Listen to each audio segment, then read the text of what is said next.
સાવલીમાં Hitachi machine ચાલકનો આતંક સામે આવ્યો છે। રસ્તા વચ્ચે જાહેરમાં એક હિટાચી મશીન ચાલક કે જે નશાની હાલતમાં હતો અને તે નશાની હાલતમાં રસ્તા વચ્ચે મશીન એક ગોળ ફેરવતા લોકોની અંદર નાસભાગ માચી હતી। હિટાચી મશીન ચાલક છે તે નશાની હાલતમાં હોય તે પ્રકારનું લાગી રહ્યું છે અને ગોળ ગોળ જે છે તે હિટાચી મશીન ફેરવી રહ્યો છે। આખી આ ઘટનામાં કોઈને કોઈ એવી જાનહાની ન થઈ હોવાના પણ સમાચાર મળી રહ્યા છે, પરંતુ અનેક વખત એમને રોકવાના પ્રયાસ કર્યા। અંદર બેસેલો જે ડ્રાઈવર હતો તેમને રોકવાના પ્રયાસ કર્યા, એટલા માટે અમની ઉપર સખતમાં સખત કાર્યવાહી થાય તેવી પણ અત્યારે ક્યાંક ને ક્યાંક માંગણી જે છે તે કરવામાં આવી રહી છે। હજુ સુધી તમે અમારી ચેનલને સબસ્ક્રાઇબ નથી કરી તો અત્યારે જ ન્યૂઝરૂમ ગુજરાતને સબસ્ક્રાઇબ કરો, ફેસબુક અને ઇન્સ્ટાગ્રામ પર ફોલો કરો।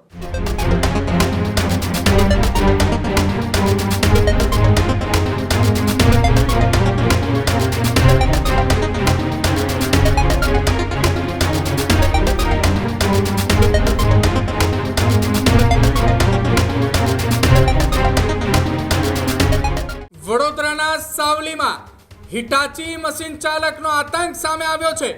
વડોદરાના સાવલીમાં હિટાચી મશીન ચાલકનો એક આતંક, લાલપુર ચોકડી પાસે હિટાચી મશીન ચાલકનો આતંક સામે આવ્યો છે।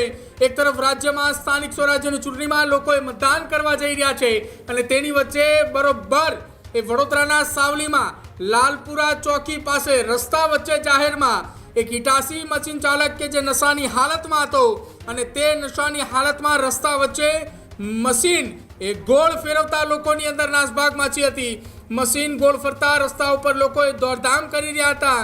આસપાસ જે લોકો હાજર હતા તેમાં ભયનો માહોલ હતો। સદનસીબે એક મોટી દુર્ઘટના ટળી છે। જો કે આ તમામની વચ્ચે રસ્તા વચ્ચે આ પ્રકારે એ હિટાચી મશીન ફેરવતા લોકોની અંદર એ આક્રોશ જોવા મળી રહ્યો હતો કે એક તરફ મતદાન ચાલી રહ્યું છે, જ્યાં લોકોએ મતદાન કરવા માટે એ બહાર નીકળી રહ્યા હતા અને એ જ વખતે અચાનક એક દારૂ પીધેલી હાલતમાં કે નશાની અંદર હતો અને એ નશાની અંદર રહેલા એ વ્યક્તિએ રસ્તા વચ્ચે હિટાચી મશીન લઈ અને આતંક મચાવ્યો હતો। લોકોએ તમામ એ જ્યાં એકઠા થયા હતા એમને પોલીસ વિભાગને જાણ પણ કરી હતી। પોલીસે ત્યાં આવી હિટાચી ચાલકને ત્યાંથી એ દબોચી પણ લીધો હતો। જો કે લોકોએ હિટાચી ચાલકને કાબૂમાં લેવા માટે પથ્થરમારો પણ ચલાવ્યો હતો, તેમ છતાંય એ બેફામ મશીન ચાલક એ જાહેર રસ્તા વચ્ચે મશીન ચલાવતો જોવા મળી રહ્યો હતો।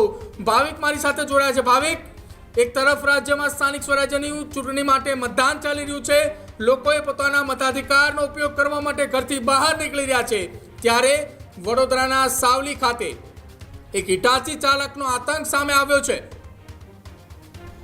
બિલકુલ, જે રીતે વાત કરવામાં આવે તો એક સોશિયલ મીડિયા પર વિડીયો વાયરલ થઈ રહ્યો છે અને આ વાયરલ થઈ રહેલા વિડીયોમાં એક હિટાચી મશીન જે છે તે રસ્તા વચ્ચે છે અને આખો રસ્તાને બાનમાં લઈને ત્યાંથી નીકળી રહેલા જે રાહદારીઓ છે તેમનો જીવ જે છે તે તાળવે ચોંટી ગયો। તાળવે એટલા માટે ચોંટ્યો કે જે હિટાચી મશીન ચાલક છે તે નશાની હાલતમાં હોય તે પ્રકારનું લાગી રહ્યું છે અને ગોળ ગોળ જે છે તે હિટાચી મશીન ફેરવી રહ્યો છે। જો કે આખી આ ઘટનામાં કોઈને કોઈ એવી જાનહાની ન થઈ હોવાના પણ સમાચાર મળી રહ્યા છે, પરંતુ એ નશામાં હતો કે કેમ અને કઈ બાજુથી આવી રહ્યો હતો તેને લઈને પણ હાલ જે છે તે તપાસ કરવામાં આવી રહી છે ને ત્યાંથી નીકળતા જે સ્થાનિકો હતા, જે રાહદારીઓ હતા, તે પોતાનો જીવ બચાવીને ત્યાંથી જઈ રહ્યા હતા, કારણ કે ખબર નહોતી પડતી કે હિટાચી મશીન જે છે તે ગમે ત્યારે ગમે ત્યાં જઈ રહ્યું હતું, પરંતુ અનેક વખત એમને રોકવાના પ્રયાસ કર્યા। અંદર બેસેલો જે ડ્રાઈવર હતો તેમને રોકવાના પ્રયાસ કર્યા, પરંતુ કોઈનાથી પણ જે છે તે સમજાવટ કરવા છતાં પણ એ સમજ્યો ન હતો અને હિટાચી મશીન ગોળ ગોળ એ રોડ ઉપર ફેરવતો જોવા મળી રહ્યો હતો। જે બાદ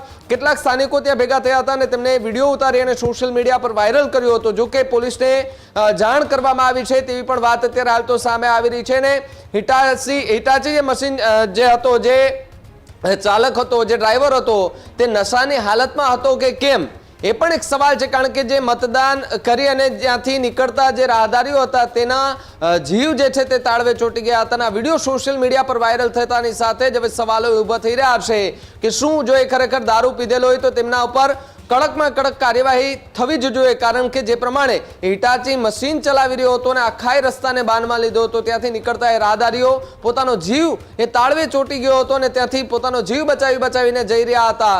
એટલા માટે અમની ઉપર સખતમાં સખત કાર્યવાહી થાય તેવી પણ અત્યારે ક્યાંક ને ક્યાંક માંગણી જે છે તે કરવામાં આવી રહી છે અને આ વિડીયો સોશિયલ મીડિયા પર વાયરલ થતા હાલ તો ચર્ચાનો વિષય જે છે તે બનતો જોવા મળી રહ્યો છે। પ્રદીપ, આ જ પ્રકારની તમામ અપડેટ જોવા માટે ન્યૂઝરૂમ ગુજરાતને લાઇક, શેર અને સબસ્ક્રાઇબ કરવાનું ભૂલતા નહીં।